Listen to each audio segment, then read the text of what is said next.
সদ্য বিয়ে করা বউকে বাসর ঘরে ফেলে রাতের অন্ধকারে নিঃশব্দে বাড়ি ছেড়ে পালিয়ে যাওয়া সেই দুঃস্বপ্নের মতো রাতটি আজ স্পষ্ট হয়ে ফুটে ওঠে আহিরের মনে। 6 বছর পেরিয়ে গেছে, কিন্তু সময়ের স্রোত সেই ক্ষত একটুও মুছিয়ে দিতে পারেনি। পুরো নাম আহির ইবনান মীর। আজ এত বছর পর নিজের বাড়ির গেটের সামনে দাঁড়িয়ে আহির অনুভব করল তার ভেতরে এক অদ্ভুত অপরাধবোধ আর অভিমানের স্রোত বয়ে যাচ্ছে। এই বাড়ির মানুষগুলো কি তাকে আগের মতো গ্রহণ করবে? তারা কি তাকে ক্ষমা করবে? হঠাৎ পাশ থেকে সালমান বলে উঠল, কী রে আহির, এটাই তোর বাড়ি তো? আহির কিছুটা বিভ্রান্ত হয়ে তাকালো সালমানের দিকে। এক মুহূর্ত নীরব থেকে আত্মবিশ্বাসী কণ্ঠে বলল, তাহলে এভাবে থমকে দাঁড়িয়ে আছিস কেন? যখন সাহস করে এসেছিস তখন ভেতরে চল, যা হওয়ার হবে। আহির খানিকটা পিছু হটে সালমানের জন্য জায়গা করে দিল। সালমান এক দৃষ্টিতে বিশাল মীরমহলের সদর দরজার দিকে তাকিয়ে এগিয়ে গেল। বাড়ির ভেতরে ঢুকতেই এক মধ্যবয়সী মহিলা তীক্ষ্ণ দৃষ্টিতে সালমানের দিকে তাকিয়ে কিছুটা এগিয়ে এসে বললেন, কে আপনি? না বলে বাড়িতে ঢুকে পড়লেন যে, আগে তো কখনো দেখিনি। সালমান হালকা হাসি দিয়ে বলল, আমি এই বাড়িতে প্রথম এলাম, তবে এটাই তো মীরমহল, তাই না? মহিলাটি সন্দেহের দৃষ্টিতে সালমানকে আরও একবার নিরীক্ষণ করলেন। তারপর খানিক দূরেই দাঁড়িয়ে থাকা এক পরিচিত নারীর উদ্দেশ্যে চিৎকার করে বললেন, ভাবি, জলদি আসো, তোমার পোলা এসে দেখা যাও। সালমান হতবাক হয়ে কিছু বলতে যাচ্ছিল, কিন্তু ঠিক তখনই রান্নাঘর থেকে ছুটে এলেন এক মধ্যবয়সী নারী। তার মুখে এক ঝলক উজ্জ্বল হাসি ফুটে উঠেছিল, কিন্তু সালমানের দিকে তাকাতে সেই হাসি মিলিয়ে গেল। এক মুহূর্তের নিস্তব্ধতা। তারপর তিনি রমার দিকে ফিরে বললেন, না রমা, ও আহির নয়। ঠিক তখনই দরজার পাশ থেকে এক পরিচিত কণ্ঠ ভেসে এলো, আম্মু। আরিফা বেগম পেছন ফিরে তাকাতেই দরজার সামনে দাঁড়িয়ে থাকা ছেলেটাকে দেখে এক মুহূর্তের জন্য নিঃশ্বাস নিতে ভুলে গেলেন। চোখের পলকে জমে উঠল বিস্ময়, আবেগ আর দীর্ঘ 6 বছরের অপেক্ষার অশ্রু। চেনা মুখটার দিকে অপলক তাকিয়ে রইলেন তিনি, যেন কোনো স্বপ্ন দেখছেন। কিন্তু এই ছেলেটা কি সত্যিই তার আহির? 6 বছর আগে যে রোগা ছিপছিপে গরনের জাগরা চুলের কিশোরটাকে দেখেছিলেন, তার বদলে আজ দাঁড়িয়ে আছে প্রায় 6 ফুট লম্বা সুঠাম দেহের এক যুবক। চোখের গভীরে জমে আছে অভিমান, মুখে হালকা দাড়ি রেখা আর কপালে দৃঢ়তার ছাপ। এতটা বদলে গেছে সে, তবুও একজন মা কি তার সন্তানকে চিনতে ভুল করতে পারে? এক মুহূর্ত দেরি না করে আরিফা বেগম দ্রুত পায়ে ছেলের দিকে এগিয়ে গেলেন। তার চোখের কোণে জমে থাকা অশ্রুরা বাদ মানতে চাইছে না, কিন্তু তবুও কণ্ঠে অগাধ মায়া নিয়ে ফিসফিস করে বললেন, তুই ফিরেছিস আমার আহির, আমার বাবু। শব্দগুলো যেন আহিরের সমস্ত প্রতিরোধ ভেঙে দিল। এক দীর্ঘশ্বাসে 6 বছরের সব অভিমান, যন্ত্রণা আর একাকিত্ব গলে গেল। পরম মমতায় মায়ের কোমল বুকে মুখ লুকিয়ে আহির শক্ত করে জড়িয়ে ধরল তাকে, যেন এই মুহূর্তটা সে কখনোই আর হারাতে চায় না। মা ছেলের কান্নায় সিক্ত হয়ে উঠল পুরো ঘর, যেন সময়ের সমস্ত দূরত্ব ধুয়ে মুছে গেল তার এই নীরব অশ্রুম্লানে। সকাল ও দুপুরের সংযোগস্থলে ঝিমিয়ে পড়েছে পুরো বাড়ি। রোদ এসে পড়েছে লোহার প্রধান ফটক থেকে ভেতরের উঠোন পর্যন্ত, কিন্তু সেই রোদের ভেতরেও একরকম নিস্তব্ধতা ছড়িয়ে আছে, যেন অলস দুপুরে নিঃশব্দ ঘুমে মগ্ন হয়ে আছে মীরমহল। আরিফা বেগম একবার ঘড়ির দিকে তাকিয়ে নরম গলায় বললেন, উপরের গেস্ট রুমে সালমানকে নিয়ে যা, বিশ্রাম করুক। আমি রমাকে বলে সব গুছিয়ে দিয়েছি। আহির হালকা মাথা নেড়ে সম্মতি জানায়। তারপর একটু থেমে জিজ্ঞেস করলো, বাড়ির সবাই কোথায় আম্মু? আব্বু, ফুপি আর বাকিরা? তোর আব্বু অফিসে, আর ফুপু ঈশানকে নিয়ে মার্কেটে গেছে, একটু পরেই ফিরে আসবে। আর অনন্যা কলেজে গেছে। তবে আরিফা বেগম একটু থামলেন, তারপর মৃদু হাসলেন, তবে আর একজন উপরেই আছে। আহির কিছু বলল না, ধীরে ধীরে সিঁড়ি দিকে এগিয়ে গেল। প্রতিটি ধাপে তার পায়ের শব্দ গভীর প্রতিধ্বনি তুলে সিঁড়িতে ছড়িয়ে পড়ছে, যেন সময়ের স্রোতে হারিয়ে যাওয়া এক একটি মুহূর্ত আবার ফিরে আসছে তার মনে। এই সিঁড়িগুলো একসময় তার ছোটাছুটিতে প্রাণ ফিরে পেত, হাসির ঝংকারে কেঁপে উঠত দেয়াল। অথচ আজ 6 বছর পর সেই একই সিঁড়ি বেয়ে উঠতে গিয়ে তার মনে পড়ছে পালানো সেই রাতের কথা। কেমন করে সে এই বাড়ি, এই স্মৃতিগুলো পেছনে ফেলে চলে গিয়েছিল। উপরে পৌঁছে গেস্ট রুমের দরজার সামনে এসে দাঁড়ায় আহির। ভেতরে সূর্যের আলো জানালা দিয়ে ঠিকরে পড়ছে, ঘরটা উজ্জ্বল হয়ে আছে। সালমানের দিকে তাকিয়ে এসে শান্ত সুরে বলল, তুই এখানেই একটু বিশ্রাম কর, আমি এখনই আসছি। সালমান কিছু বলতে গিয়েও চুপ করে থাকে। আহির দরজা ঠেলে এগিয়ে যায় সামনে। বাড়িটায় মায়ের পাশাপাশি আরেকজন আছেন, যার উপস্থিতি আহিরের জন্য এক বিশেষ অনুভূতি নিয়ে আসে। আহির জানে তিনি এই মুহূর্তে বাড়িতেই আছেন। মায়ের চোখে যে অপরাধ বোধের ছায়া দেখেছিল, এখানেও কি সেই একই অনুভূতি অপেক্ষা করছে? এই ভাবনাতেই তার পা কিছুটা স্লথ হয়ে আসে। দরজার সামনে এসে থামে আহির। গভীর শ্বাস নেয়, যেন নিজেকে প্রস্তুত করছে। তারপর ধীরে ধীরে হাত বাড়িয়ে দরজার কপাট ঠেলে ভেতরে ঢোকে। ঘরটা সময়ের ভারে কিছুটা ম্লান, কিন্তু এখানকার প্রতিটা জিনিস যেন এক অদৃশ্য স্মৃতির কোলাহলে এখনও মুখরিত। কোনায় রাখা পুরনো কাঠের চৌকির পাশে ছোট্ট একটি আলমারি, জানালার পাশে সেই চেনা চেয়ার, আর সেখানে বসে আছেন আফিয়া বেগম। বয়সের ভারে দেহ নুয়ে পড়লেও চোখের গভীরে এখন এক অনড় তেজ রয়েছে। তার আঙ্গুলের মাঝে তাসবির দানা ঘুরছে, ঠোঁটের কোণে মৃদু সুরে উচ্চারিত হচ্ছে আল্লাহর নাম। এই ঘর একসময় ছিল বাড়ির প্রাণকেন্দ্র। প্রতিদিন দুপুরে নাতি নাতনির দল ছুটে আসতো, দাদির চারপাশে ঘুরঘুর করত। হাসি ঠাট্টা মুখরিত থাকতো প্রতিটি কোণা। এখন শুধু নিস্তব্ধতা, কেবল স্মৃতির প্রতিধ্বনি বেজে চলে। আহির থমকে দাঁড়ায়, বুকের ভিতর মোচড় দিয়ে ওঠে। এক মুহূর্তে স্ত্রী থেকে সে এগিয়ে আসে। আফিয়া বেগম ধীরে ধীরে তাসবি থামিয়ে অনুভব করেন কারো উপস্থিতি। হালকা চোখ তুলে তাকিয়ে অনেকক্ষণ কিছু না বলে শুধু দেখেন সামনে দাঁড়িয়ে আছে এক চেনা ছায়া। কে? কণ্ঠে বিস্ময়ের সাথে একরাশ অনুভূতি। আহির ধীরে ধীরে দাদির সামনে এসে বসে, ঠোঁটের কোণে সেই পুরনো দুষ্ট হাসি। কেমন আছো দাদিমা?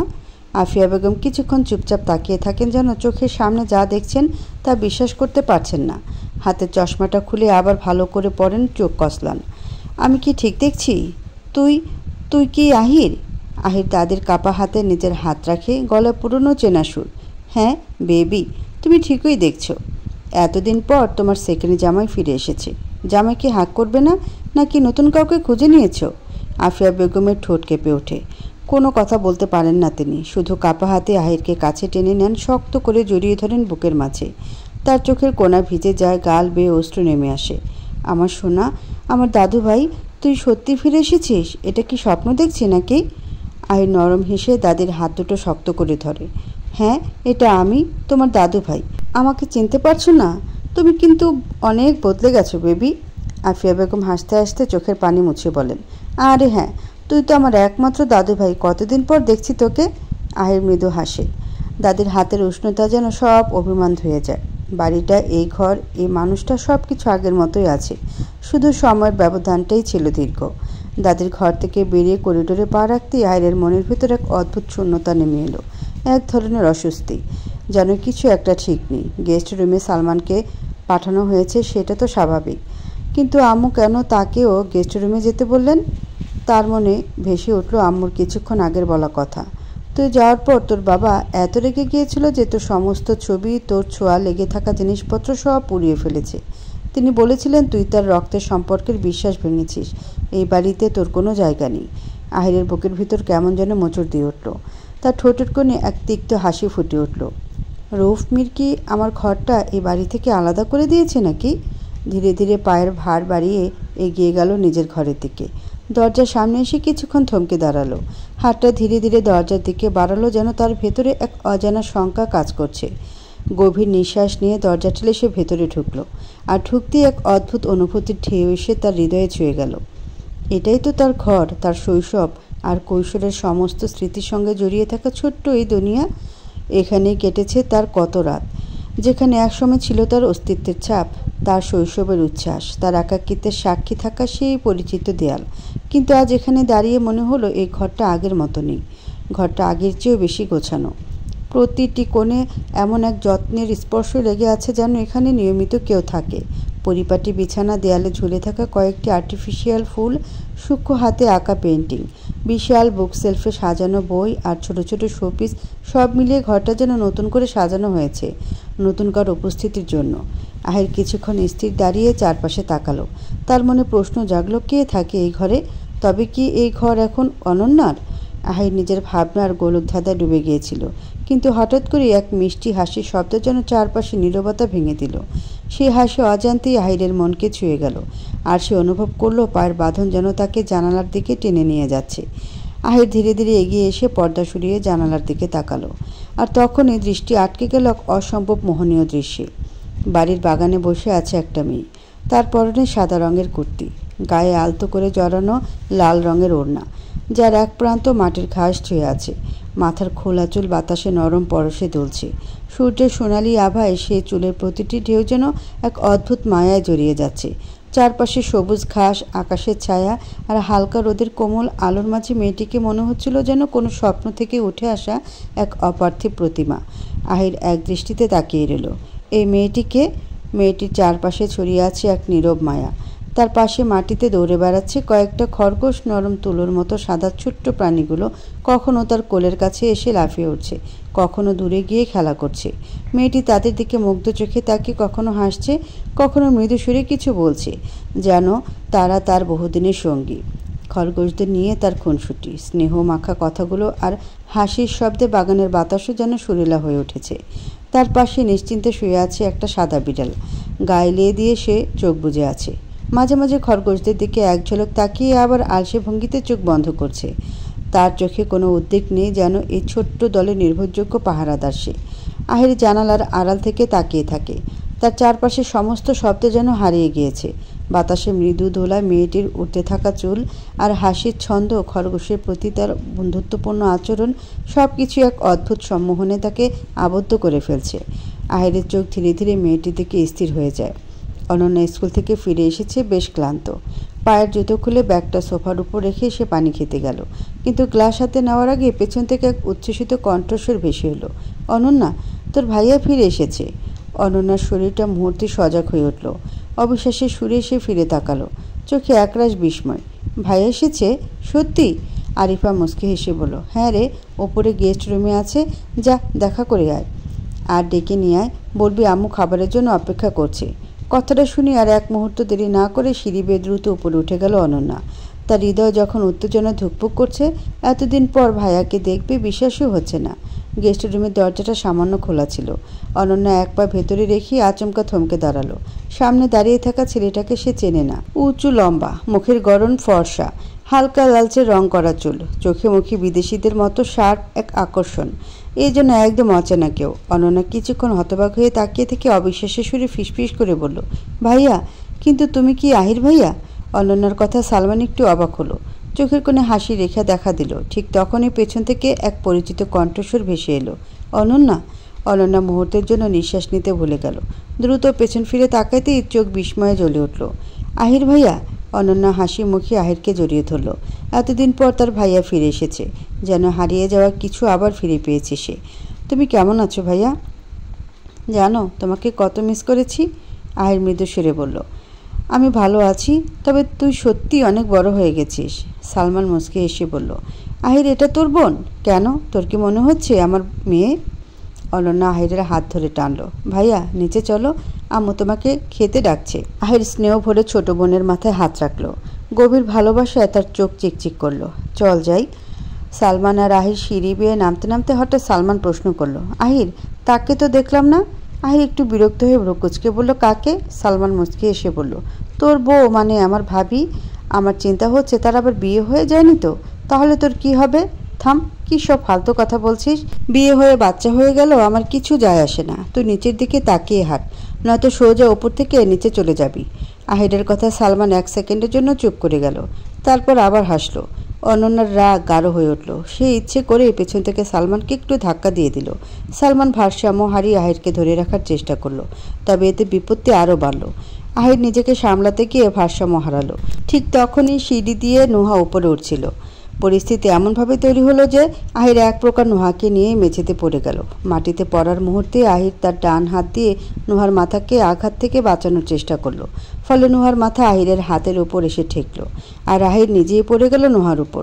কিছু মুহূর্তের জন্য পুরো পরিবেশটা থমকে দাঁড়ালো। নুহা ভয়ে চোখ বন্ধ করেছিল। মনে হচ্ছিল যেন এক মুহূর্তের জন্য তার নিঃশ্বাস আটকে গেছে। আহির অপ্রস্তুত হয়ে নুহার মুখের দিকে তাকিয়ে রইল। তার চোখে সযত্নে আটকে রইল নুহার মুখ, যা থমথমে এলোমেলো চুলে ঢাকা।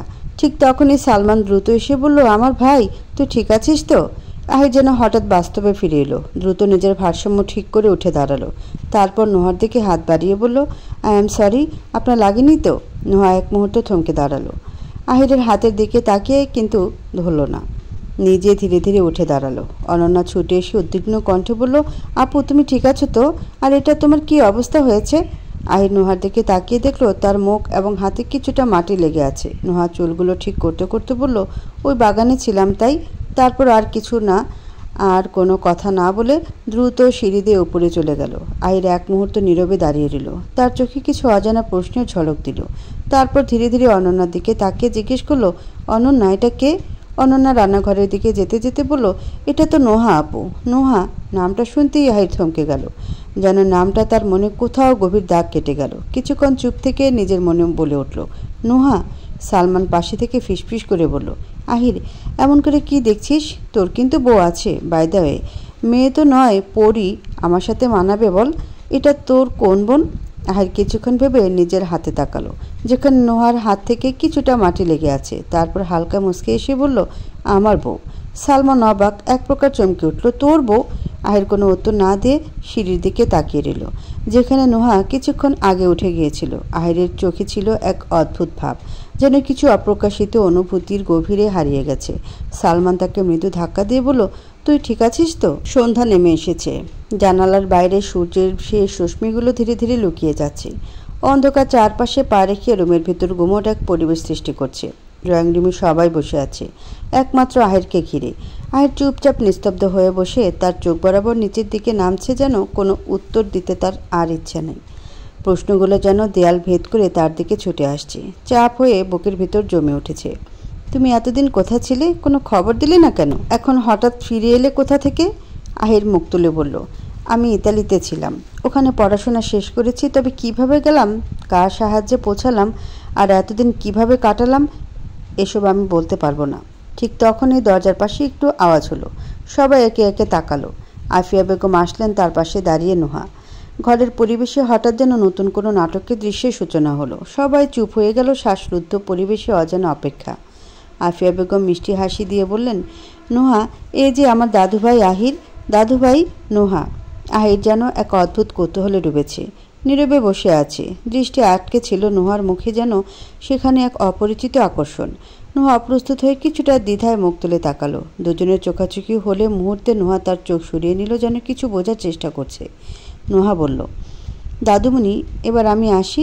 আফিয়া বেগম একটু অনুরোধের সুরে বললেন, এখানে থাক না দাদুমণি, তোকে কখনো জোর করিনি, কিন্তু আজ করছি। নোহার মুখে অগোচরে বিরক্তির ছাপ স্পষ্ট, তার চোখে কোনো আগ্রহ নেই, যেন এই পরিবেশের মধ্যে তার থাকা কোনোভাবেই টেনে নেওয়া এক অযৌক্তিক কাজ। সোজা গিয়ে একটা চেয়ারে বসলো, যেন তার কাছে এখানকার কোনো কিছুই সঙ্গতিপূর্ণ নয়। আহির আজ প্রথমবার নোহাকে ভালো করে দেখল। তার চোখের সামনে যেন 6 বছর আগের এক টুকরো স্মৃতি উঠে এলো। রৌফ মিরের সেই ঘোষণা আজও স্পষ্ট মনে পড়ে, তোমার বিয়ে ঠিক করেছি। সেদিনে প্রথমবার আহির নোহার নাম শুনেছিল। বিয়ের দিন এক ঝলক দেখেছিল নোহাকে, কিন্তু তখন তার হৃদয়ে ছিল রাগ, অভিমান আর অনিচ্ছার এক তীব্র ঝড়। সেদিন নোহার দিকে কোনোভাবে তাকায়নি, এমনকি মনে মনে প্রতিজ্ঞা করেছিল আর কোনোদিন তাকাবে না। কিন্তু আজ যেন কিছু বদলে গেছে। নোহা তার সামনে বসে আছে একেবারে সহজ স্বাভাবিকভাবে, অথচ আহিরের চোখ বরাবর তার মুখের দিকে ছুটে যাচ্ছে, যেন এক অপ্রতিরোধ্য আকর্ষণ। নোহার প্রতিটি রেখা, প্রতিটি অভিব্যক্তি আজ যেন আলাদাভাবে তার চোখে ধরা দিচ্ছে। যে প্রতিজ্ঞা আহির করেছিল আর কখনো তাকাবে না, সেই প্রতিজ্ঞার ভাঙ্গনের শব্দ আজ আহিরের মনের গভীরে প্রতিধ্বনিত হচ্ছে। আহির বারবার তার দৃষ্টিকে সামলে নিতে চেষ্টা করছে, কিন্তু পারছে না। বাড়ির সবাই নিজেদের মধ্যে কথা বলতে ব্যস্ত। রৌফ মির অফিস থেকে ফিরে ড্রয়িং রুমে ঢুকে সোফায় বসে থাকা ছেলেটিকে দেখে থমকে গেলেন। বুকের ভেতর এক অদ্ভুত ঝাঁকুনি অনুভব করলেন। ছেলেটি তার একমাত্র ছেলে আহির। এই ছেলের জন্য কত রাত নির্ঘুম কেটেছে, কত জায়গায় খুঁজেছেন, কত চিন্তা করেছেন। তবুও আজ তাকে দেখে মুখে কোনো হাসি ফুটল না, বরং মুহূর্তেই রৌফ মুডের মুখ কঠিন হয়ে উঠল, যেন সমস্ত আবেগ চেপে রেখেছেন। তার গলা থেকে বের হলো শীতল প্রশ্ন, তুমি এখানে কি করছো? ঘরে উপস্থিত সবাই যেন নিস্তব্ধ হয়ে গেল। কেউ এমন কথা আশা করেনি। আরিফা অবাক হয়ে তাকালেন তার স্বামীর দিকে। আহির আস্তে করে উঠে দাঁড়ালো, তার চোখে অনুশোচনা আর কণ্ঠে অপরাধবোধ মেশানো। আব্বু, কেমন আছো? রৌফ মির ঠোঁট শক্ত করে বললেন, কে তোমার আব্বু? আমার কোনো ছেলে নেই, যে ছিল সে 6 বছর আগেই আমার কাছে মরে গেছে। রৌফ মিরের এই কথায় ঘরে যেন ঝড় বয়ে গেল। উপস্থিত সবাই স্তব্ধ হয়ে গেল। আরিফা বেগম নিজের ধৈর্য ধরে রাখতে পারলেন না, উত্তেজিত কণ্ঠে বলে উঠলেন, আপনি এসব কী বলছেন? এতদিন পর ছেলেটা ফিরে এসেছে আর আপনি খুশি হতে পারছেন না? রৌফ মির চোখ শুরু করে বললেন, আমার খুশি হওয়া উচিত। মনে নেই 6 বছর আগে তোমার ছেলে কী করেছিল? আমার মান সম্মান, এই পুরো বংশের মান সম্মান সব মাটি করে সে পালিয়ে গিয়েছিল। কেন পালিয়েছিল জিজ্ঞেস করো তাকে। শব্দগুলো যেন ঘরের দেয়ালগুলোও কাঁপিয়ে দিল। সময় থমকে দাঁড়িয়ে গেল। আহির মাথা নিচু করে মাটির দিকে তাকিয়ে বলল, আব্বু, আমি জানি আমি ভুল করেছি, কিন্তু রৌফ মির কটাক্ষ করে হাত তুলে আহিরকে থামিয়ে দিলেন। চুপ, আমি তোমার কথা আর শুনতে চাই না। এই বাড়ি থেকে বেরিয়ে যাও, এই বাড়িতে তোমার কোনো জায়গা নেই। আরিফা বেগম রৌফ মিনের দিকে তীব্র দৃষ্টিতে তাকিয়ে চিৎকার করে উঠলেন, বেরিয়ে যাবে মানে? ও এই বাড়ির ছেলে, ও কেন বেরিয়ে যাবে? আর কেন ও বাড়ি ছেড়ে গিয়েছিল সেটা আপনি জানেন না? শুধু ওর দোষ খুঁজছেন কেন? আপনি কি কখনো নিজে ভুল কিছু করেননি? রৌফ মির এক পলক আরিফার দিকে তাকিয়ে তীব্র কটাক্ষে বললেন, ওর কোনো দোষ নেই বলছো? নিজের বিয়ের দিন বউকে ফেলে পালিয়ে যাওয়াটা কি দোষের কিছু নয়? আমি কি ভুল বলছি? আরিফার কণ্ঠ শুনে আরও তীক্ষ্ণ হয়ে উঠল। না, দোষের নয়, কারণ তার বয়স তখন বিয়ের জন্য উপযুক্ত ছিল না। জোর করে আপনার ভাই, আপনার বাবা, আপনারা সবাই মিলে তার ঘাড়ে একটা বোঝা চাপিয়ে দিয়েছিলেন। সে কিভাবে সেটা মানবে? ওই বয়সে সবাই মিলে ওর উপর একটা দায়িত্বের বোঝা চাপিয়ে দিয়েছিলেন, সেটা কি ভুলে গেছেন? আরিফার কথার মাঝেই হঠাৎ ঘরের অন্য প্রান্ত থেকে তীক্ষ্ণ কণ্ঠ ভেসে এলো, 1 মিনিট। সবার চোখ একসঙ্গে ঘুরে গেল। নুহা উঠে দাঁড়িয়েছে, তার চোখ দুটো আগুনের মতো জ্বলছে। আফিয়া বেগম দ্রুত নুহার হাত ধরে ফিসফিস করে বললেন, নুহা, দাদুমণি শান্ত হ, এখন কিছু বলিস না। নুহা ঠান্ডা কিন্তু দৃঢ় সুরে বলল, মিসেস মীর, একটু আগে আপনি বোঝা বললেন। বোঝা বলতে যদি আমাকে বুঝিয়ে থাকেন তাহলে একটা কথা আপনাকে মনে করিয়ে দিই। আমার আব্বু কখনই নিজের ইচ্ছায় বা জোর করে আমাকে আপনার ছেলের গলায় ঝুলায়নি। আর আপনার ছেলের বাড়ি ছাড়ার সিদ্ধান্ত একান্তই তার ছিল। তার যদি এত সমস্যা ছিল তাহলে বিয়ের আগেই পালিয়ে যেতে পারত, সেটা সে করেনি। কিন্তু এত বড় একটা কাজ করে উনি পালিয়ে গেলেন, আর আপনি সেটার জন্য অন্যকে দোষারোপ করছেন। আরিফা রাগ চেপে বললেন, দেখো, এখানে তোমাকে নিয়ে কথা হচ্ছে না, কথা হচ্ছে আমার ছেলেকে নিয়ে তার নিজের বাড়িতে থাকা বা না থাকার বিষয়ে। ভালো হবে তুমি নিজের কাজ করো, যাও। কথায় কথায় তোমার বেয়াদবি দিন দিন সীমা ছাড়িয়ে যাচ্ছে। নুহা তীব্র চোখে আরিফার দিকে তাকিয়ে বলল, কি বললেন আপনি? বেয়াদবি? আফিয়া বেগম তাড়াহুড়ো করে নুহাকে থামালেন। দাদুমণি, আর একটা কথাও নয়, চল তুই আমার সাথে। নুহাকে নিয়ে যেতে যেতে আফিয়া বেগম রৌফের দিকে ফিরে বললেন, দাদু ভাই কোথাও যাবে না, এখানেই থাকবে। এই বিষয় নিয়ে যেন আর একটু বাড়াবাড়ি না হয়। আমি কিন্তু এখনও বেঁচে আছি রৌফ। আহির খাটে শুয়ে ছাদের দিকে তাকিয়ে আছে। মনে হচ্ছে যেন তার মাথার ভেতরে কোনো এক গভীর চিন্তা স্রোত বইছে। একটি চিন্তা তার মনকে জড়িয়ে ধরছে। পাশেই সালমান হেসে বলে উঠল, আহির, এই নুহা তো পুরাই ঝাঁসির রানী গাধা। হ্যাঁ, আমি তাই বলেছি। তুই তো এত চিন্তায় ডুবে আছিস, তোর কানে কিছু ঠিকঠাক পৌঁছায়নি। আহির একটু বিরক্ত মুখে বলল, চিন্তা করলেই কি মানুষের কোনো খারাপ হয়ে যায়? ঠিক সেই মুহূর্তে দরজার পাশ থেকে ভেসে এলো একটি পরিচিত কণ্ঠ, আহির ভাই। আহির চমকে উঠে দরজার দিকে তাকালো। সেখানে দাঁড়িয়ে আছে এক লম্বা ফর্সা কাচুলি চুলের ছেলেটি, বিশেষভাবে তার নীল চোখগুলো, যা একবার দেখলেই মনে গেঁথে যাওয়ার মতো। আহির তাকে চিনতে এক মুহূর্ত দেরি করল না। ঈশান মৃদু হেসে বলল, অবশেষে ফিরে আসলে আমার ভাই। আহিরের চোখে এক ঝলক স্মৃতির ঢেউ খেলে গেল। শৈশবের অমূল্য কিছুদিন। কৈশোরের সঙ্গী ছিল ঈশান, দুরান্ত সেই সময় সারা গ্রাম চষে বেড়ানো। কিন্তু সময় তাদের আলাদা করে দিয়েছিল। ঈশান আহিরের ফুপু শেহনাজ মীরের ছেলে, তবে আহিরের নিজের ভাইয়ের থেকে কম কিছু ছিল না। আহির খাট থেকে নেমে ঈশানকে জড়িয়ে ধরল, কণ্ঠে আনন্দ আর বিস্ময় একসাথে। কোথায় ছিলিস তুই? এসে তোকে দেখলাম না। ঈশান মৃদু হেসে বলল, মার্কেট থেকে সোজা দাদুর বাড়িতে গিয়েছিলাম, দাদু ডেকেছিল, সবে ফিরলাম, সরাসরি তোমার কাছে এসেছি। এতক্ষণ চুপচাপ থাকা সালমান হঠাৎ বলে উঠল, আরে তুই? ঈশান সালমানের দিকে তাকিয়ে বিস্মিত হলো, তুই? আহির অবাক হয়ে দুজনের দিকে তাকালো। তোরা দুইজন একে অপরকে চিনিস নাকি? সালমান আর ঈশান একে অপরকে জড়িয়ে ধরল। সালমান হালকা কান্না মেশানো গলায় বলল, চিনি মানে? আমরা দুইজন ফেসবুক ফ্রেন্ড, কতদিন ধরে চ্যাট করতাম, আর আজ ফাইনালি দেখা হয়ে গেল। আহির মাথা নেড়ে খাটে বসতে বসতে বলল, নে, লং ডিস্টেন্স রিলেশনশিপের পর তোরা ফাইনালি দেখা করেই ফেললি। রীতিমতো সিনেমার গল্প হয়ে গেল। নোয়া খাটের উপর বসে বই পড়ছিল, তবে আজ তার মধ্যে পড়াশোনার প্রতি আগ্রহের কোনো সুর ছিল না। অনার্স ফাইনাল ইয়ারের পরীক্ষা এসে দাঁড়িয়েছে, অথচ মনে হচ্ছিল সে এক অদ্ভুত বোধের মধ্যে ডুবে আছে। মনের গভীরে কোথাও হঠাৎ এক বৃষ্টির মতো কিছু স্মৃতি ঝরে পড়ছিল। একে একে যেন পুরনো কোনো সময়ের সুর কানে ভেসে আসছিল। আজ বিশেষভাবে নুহার আব্বু আর আম্মুর কথা খুব মনে পড়ছে। একটা স্মৃতি যেন আবার ফিরে এলো খুব কাছে। ছোটবেলায় আব্বু বলেছিল সে তাকে দাদুর বাড়ি নিয়ে যাবে। নুহার ছোটবেলা কাটিয়েছিল শুধু তার আব্বুর মুখে দাদুর বাড়ির গল্প শুনে। কিন্তু সে বাড়ি কোথায় ছিল, সেই পরিবার যার সম্পর্কে সে বহুবার শুনেছে, তা নুহা কোনোদিন জানতে পারেনি। তার আব্বু ফায়াজ মীর কখনোই খোলামেলা হয়ে সে বাড়ি নিয়ে কিছু বলতেন না। নুহা জানত তার আব্বু এবং তার বড় ভাইয়ের মধ্যে দ্বন্দ্বের কারণে ফায়াজ ঘর ছেড়ে চলে গিয়েছিলেন। আর তারপর থেকে পরিবারের সাথে কোনো যোগাযোগ রাখেননি। তখন ফায়াজ মীর অবিবাহিত ছিলেন। নুহার বয়স তখন 15। একদিন হঠাৎ ফায়াজ বলল সে নুহার দাদুর বাড়ি যাচ্ছে, কারণ দাদু অসুস্থ। নুহার খুব ইচ্ছে ছিল তার সাথে যাওয়ার, কিন্তু এসএসসি পরীক্ষার জন্য যেতে পারেনি। তবে কিছুদিন পর যখন সে প্রথমবারের মতো দাদির বাড়ি যাওয়ার সুযোগ পেল, তার মনে ছিল অজস্র আনন্দ, অদম্য কৌতূহল। কারণ জীবনের প্রথমবারের মতো সে নিজের চোখে দাদু বাড়ি দেখতে পাবে, দাদুর সাথে দেখা করতে পারবে। কিন্তু আজ একান্তে নুহা ভাবতে পারে সেই সিদ্ধান্ত যে তার জীবনে প্রথম জটিলতার স্ফুরণ ঘটাবে তা সে কখনোই ভাবেনি। তারপরের দিনগুলো নুহার জীবনে এক অমীমাংসিত গল্প হয়ে দাঁড়িয়েছে, যেটি আজও পূর্ণতা পায়নি। নুহার চোখে অঝরে পানি ভরে উঠল। তার অশ্রু যেন একে একে মনের গহীনে বয়ে যাচ্ছে। নুহা নিজেকে কিছুটা শান্ত করার চেষ্টা করলো, কিন্তু মনের গভীরে যে সেসব স্মৃতি ঘুরপাক খাচ্ছিল তা থামানো সহজ ছিল না। তবে শেষ পর্যন্ত সে নিজের পড়াশোনার দিকে মনোযোগ দিতে চেষ্টা করলো। রাত তখন প্রায় 12টা। তবে আহিরের চোখে ঘুম নেই। বিছানায় শুয়ে শুয়ে তার মনে ভেতরে অস্থিরতা কাজ করছিল। সময় যেন তাকে ঘুরিয়ে ফিরিয়ে এমন কোনো কিছু সামনে এনে দাঁড় করিয়ে দেখেছে যা ঠিকঠাক জায়গায় বসছিল না। এই কয়েক বছরে পরিস্থিতি অনেক বদলেছে, আর আহির ভালো করেই বুঝতে পারছে সেই পরিবর্তনের গভীরতা। হঠাৎ করে আহির বিছানায় আর থাকতে পারল না। ঘর থেকে বেরিয়ে করিডোরে পা বাড়ালো, মনে অদ্ভুত এক অস্থিরতা।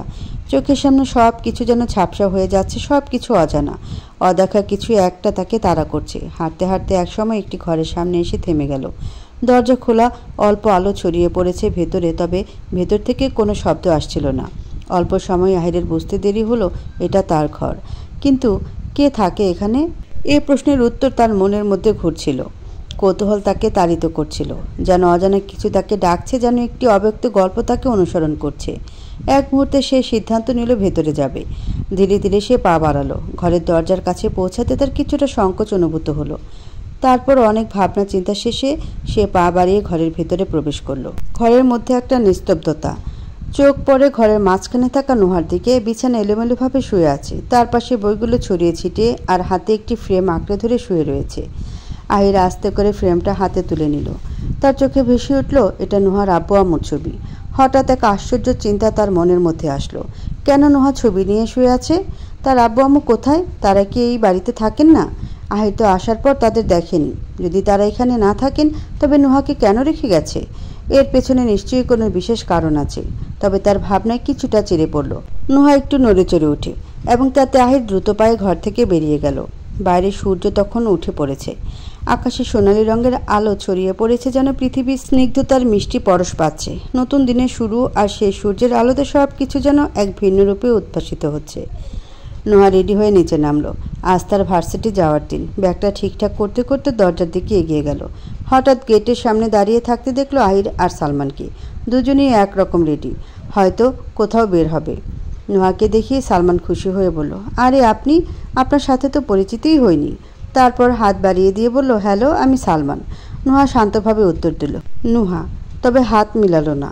তার ব্যবহারে এক ধরনের অচেনা শীতলতা ছিল। সালমান কিছুটা অপ্রস্তুত হয়ে আবার বলল, আপনি কোথায় যাচ্ছেন সকাল সকাল?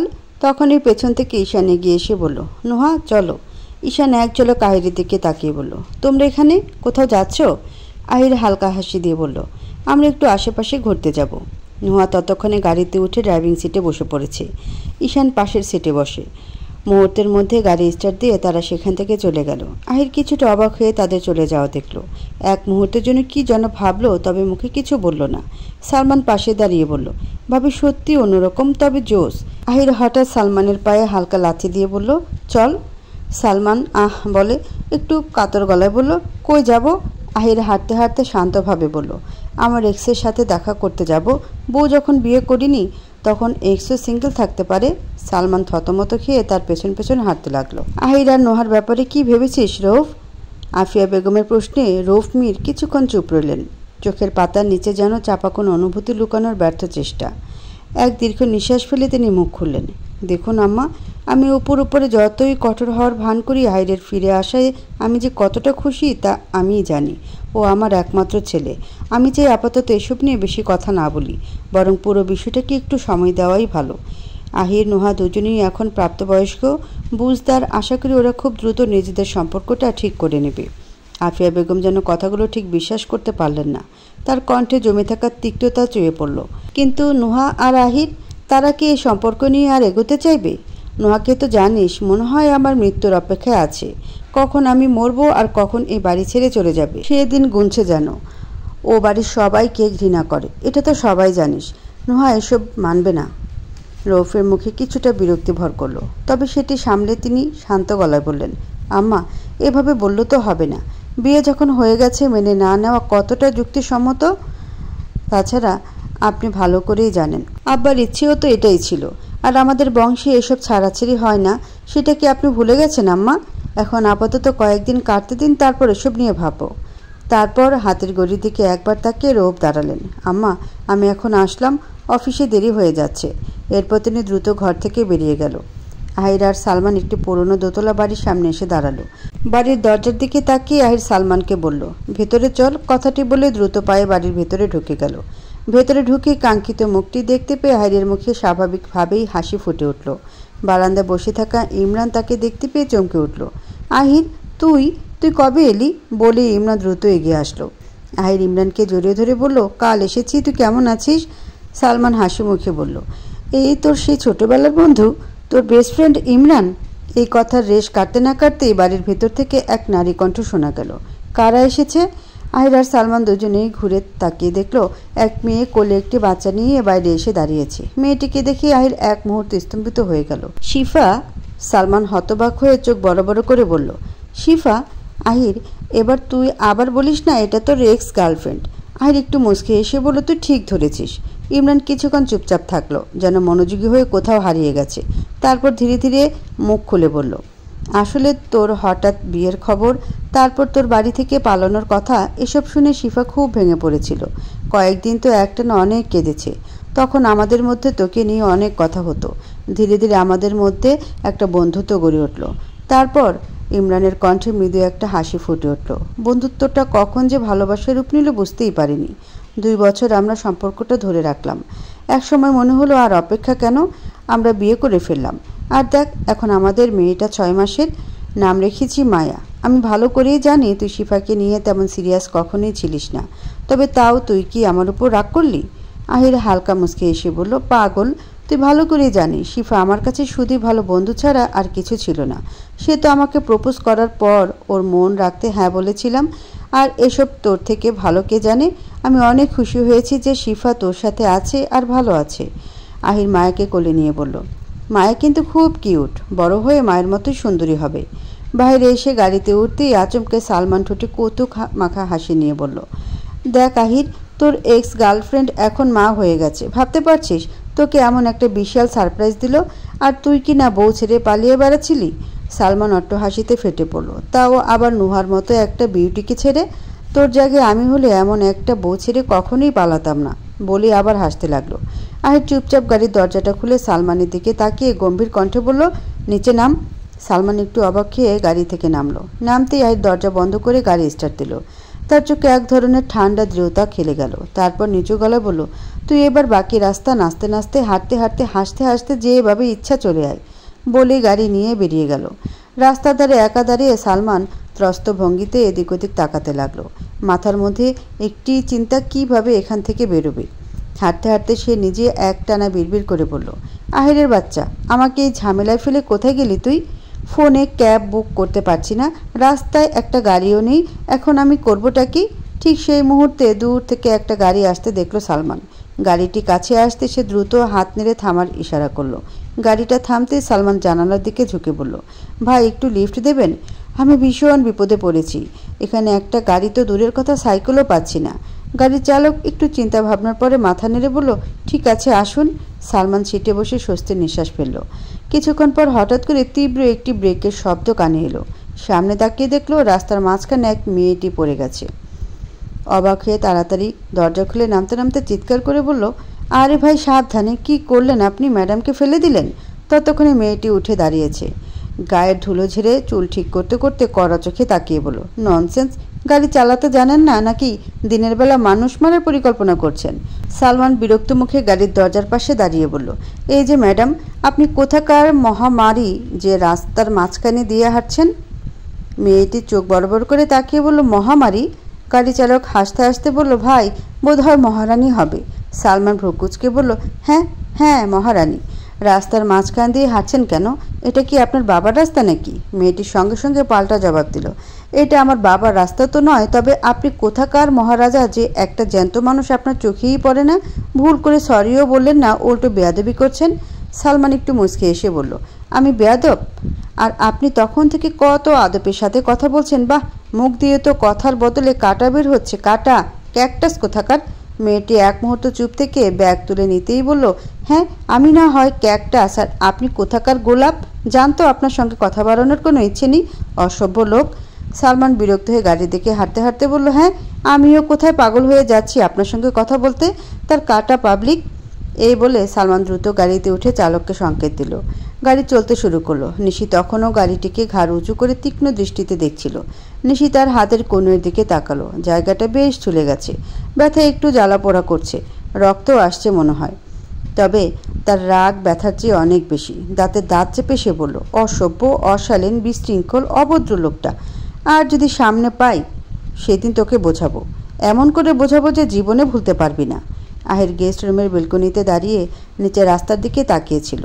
তার চোখ খুঁজছিল সালমানকে আসছে কিনা। হঠাৎ তার দৃষ্টি আকৃষ্ট হল একটি গাড়ির দিকে, যা ধীরে ধীরে তার দৃষ্টি সীমার মধ্যে প্রবেশ করলো। গাড়ি থামতেই নুহা নামতে শুরু করলো। আহিরের ভ্রু একটু কুঁচকে গেল। নুহার সঙ্গে তো ঈশান থাকার কথা, কিন্তু সে দেখল নুহার সঙ্গে নামছে একজন অপরিচিত ছেলেও। আহিরের চোখ তার উপর থেকে সরানো সম্ভব হয়নি। নুহা ও সেই অচেনা ছেলেটি একে অপরের সাথে হাসাহাসি করতে করতে বাড়ির ভেতরে ঢুকে গেল। আহির কিছুক্ষণ দাঁড়িয়ে রইল, কিন্তু কিছু দেখার আর ইচ্ছাও রইল না। দ্রুত বেলকনি থেকে নিচে নেমে এলো। আহিরের সাথে নুহার দোতলার করিডোরে মুখোমুখি দেখা হয়ে গেল। নুহা তার দিকে তাকিয়ে চোখ সরিয়ে নিল। চেহারায় কোনো অস্বাভাবিকতার ছাপ ছিল না, বরং স্বাভাবিক ভঙ্গিতেই পাশ কাটিয়ে চলে গেল। আহির কিছু সময় তার পেছনে তাকিয়ে ভাবনায় ডুবে যাওয়ার চেষ্টা করছিল, কিন্তু ঠিক তখনই ছেলেটি তার সামনে এসে দাঁড়ালো। এক অদ্ভুত নিঃশব্দতা তাদের মধ্যে ছড়িয়ে গেল। আপনি কি আহির? ছেলেটির প্রশ্নটি চিরন্তন ছিল, অথচ কিছু একটা ছিল যা আহিরকে তাড়িত করছিল। আহির খানিকটা সময় তাকিয়ে থেকে বলল, হ্যাঁ। ছেলেটি হাসল, মুখে মিষ্টি একটা হাসি। ঈশানের কাছ থেকে শুনেছি আপনি ফিরে এসেছেন। হ্যালো, আমি সাহির, নুহার ফ্রেন্ড। আহির হাত বাড়িয়ে দিল একটু কৌতূহলী চোখে। আহির ইবনান মির ফ্রেন্ড? সাহির তার দিকে এক মুহূর্ত চুপচাপ তাকিয়ে রইল। তার চোখে অদ্ভুত এক মৃদু হাসি ফুটে উঠল। ঠিক তখনই পেছন থেকে ভেসে এলো নুহার কণ্ঠস্বর, সাহির। সাহির মাথা ঘুরিয়ে উত্তর দিল, আসছি। তারপর আবার আহিরের দিকে ফিরে হেসে বলল, বেস্ট ফ্রেন্ড? হঠাৎ নিচ থেকে এক পরিচিত গলার ডাক ভেসে এলো, নুহা আপু, কোথায় তুমি? নুহা আপু? ডাক শুনে নুহা দ্রুত ছুটে ঘর থেকে বেরিয়ে সিঁড়ি বেয়ে নিচে নেমে এলো। সিঁড়ির শেষ প্রান্তে এসে সে দেখল নিশি এক হাতে চোট পেয়ে ব্যথা কাতরাচ্ছে, অন্য হাতে নিজের ক্ষতস্থান চেপে ধরে রয়েছে। হাত থেকে রক্ত ঝরছে। নুহার চোখে উদ্বেগ ছড়িয়ে পড়ল। দ্রুত নিশির কাছে গিয়ে শান্ত কণ্ঠে প্রশ্ন করল, কি হয়েছে? চোট পেলি কিভাবে? এসব কিভাবে হলো? ঠিক তখনই Arifa Begum first aid box নিয়ে হাজির হলেন।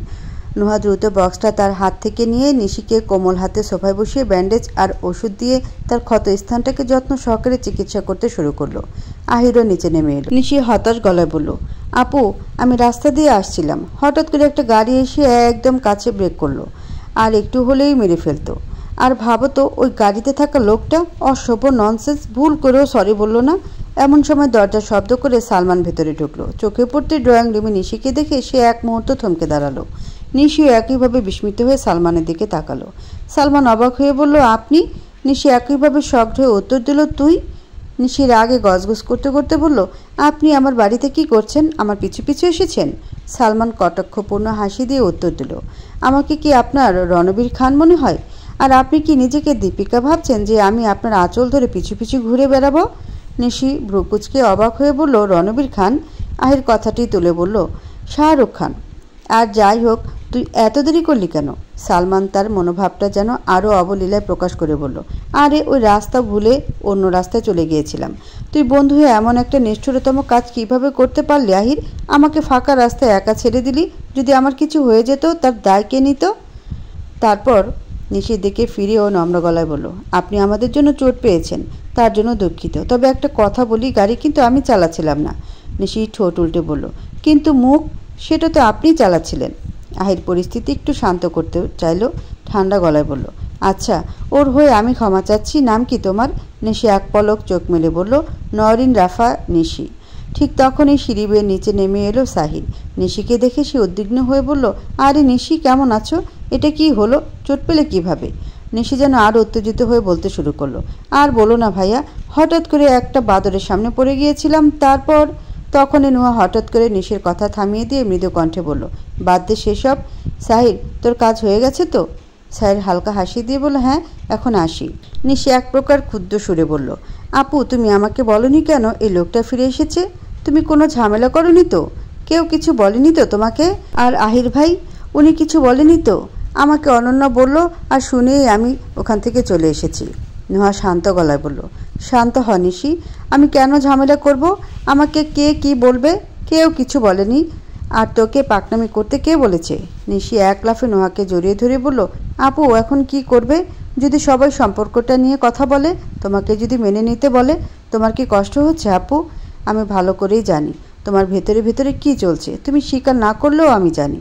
নোয়া মুখে এক চিলতে হাসি এনে বলল, আমার ছোট বুদ্ধিমতী বোন, কত বুঝিস তুই? আপনাকে এত কিছু ভাবতে হবে না। তবে সত্যি বলতে আব্বু আম্মুর কথা খুব মনে পড়ছিল। তুইও ছিলি না, খুব একা লাগছিল। তুই তো ভালো করেই জানিস সেই বাড়িতে অনেক লোক থাকলেও তুই ছাড়া আমার কেউ নেই। নিশি তৎক্ষণাৎ নোয়ার হাত ধরে বলল, আমি অতটাও ছোট নই আপু, আমি কিন্তু এইচএসসি দিয়েছি। বাদ দাও সেসব, এখন তো আমি চলে এসেছি, এবার আর তোমার মন খারাপ থাকবে না। এই বলে নিশি নোহাকে কাতুকুতু দিতে শুরু করলো। নোহা হাসতে হাসতে বলল, নিশি থাম থাম বলছি, তুই কিন্তু শুধু পরীক্ষা দিয়েছিস, এখনও পাশ করিসনি। দাঁড়া, তোকে দেখাচ্ছি। নিশি হাসতে হাসতে বলল, পাশ অবশ্যই করব। দুই বোনের হাসি আর খুনসুটিতে পুরো ঘর যেন প্রাণ ফিরে পেল। কিন্তু তারা টের পেল না ঘরের বাইরে থেকে একজোড়া চোখ তাদের এই সব কিছু দেখল, আর তার কান তাদের সমস্ত কথা শুনল। আহির আফিয়া বেগমের ঘরে ঢুকে দেখল তিনি শান্তভাবে চেয়ারটায় বসে জানালার বাইরে তাকিয়ে আছেন, যেন অদৃশ্য কিছুতে মনোযোগ নিবদ্ধ করেছেন। ঘরের নিস্তব্ধতা আর বাইরের বাতাসের মাঝে একটা গভীর ভাবনা নিমজ্জিত তিনি। আহির ধীর পায়ে এগিয়ে গিয়ে তার পাশে বসে পড়ল। কিছুক্ষণ চুপচাপ থেকে এক দৃষ্টি নিক্ষেপ করে বলল, কি ভাবছো দাদি? আফিয়া বেগম তার দিকে তাকিয়ে একটু মৃদু হাসলেন। তেমন কিছু না। তুই কি কিছু বলতে চাস দাদু ভাই? আহির কিছুক্ষণ নীরব রইল, যেন নিজেকে প্রস্তুত করতে সময় নিচ্ছিল। তারপর ধীরে ধীরে প্রশ্ন করল, দাদি, আমার কিছু জানার ছিল। নুহার আব্বু আম্মু মানে ছোট চাচুর এখন কোথায় থাকে? আফিয়া বেগম দীর্ঘশ্বাস ফেলল, চোখে কিছুটা শূন্যতা নিয়ে বললেন, ওনারা আর বেঁচে নেই। আহির তার প্রশ্ন শুনে এক মুহূর্তের জন্য স্থির হয়ে গেল, যেন কিছু বুঝে উঠতে পারছে না। তারপর অস্থিরভাবে আবার প্রশ্ন করল, বেঁচে নেই মানে? আফিয়া বেগম কিছুটা থামল, মনে হয় যেন অনেক কিছু বলতে চাচ্ছেন, কিন্তু কিছু বলা হয় না।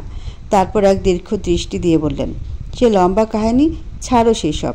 আহির এবার কিছুটা গম্ভীর হয়ে প্রশ্ন করল, আর নোহা? যা মনে হলো ওনার সাথে এই বাড়ির কারোর সম্পর্ক তেমন ভালো না। কারণটা কি দাদি? আফিয়া বেগম গভীর শ্বাস ফেলে চুপ হয়ে রইলেন। কিছুক্ষণ পর যেন তার ভাবনার ভেতর থেকে কিছু বের করে আনতে চাচ্ছিলেন। বললেন, তোর প্রশ্নের উত্তর দেওয়ার আগে একটা কথা বলি দাদু ভাই। যদিও তোর আব্বা আমাকে এসব নিয়ে কথা বলতে মানা করেছে, তবু আমি জিজ্ঞেস করছি, নুহার ব্যাপারে তুই কি ভাবিস? আহির দাদির প্রশ্নে কিছুটা থেমে গেল। কয়েক মুহূর্ত চুপ থেকে এক গভীর দৃষ্টিতে দাদির চোখের দিকে তাকিয়ে বলল, নুহার ব্যাপারে কি ভাববো দাদি?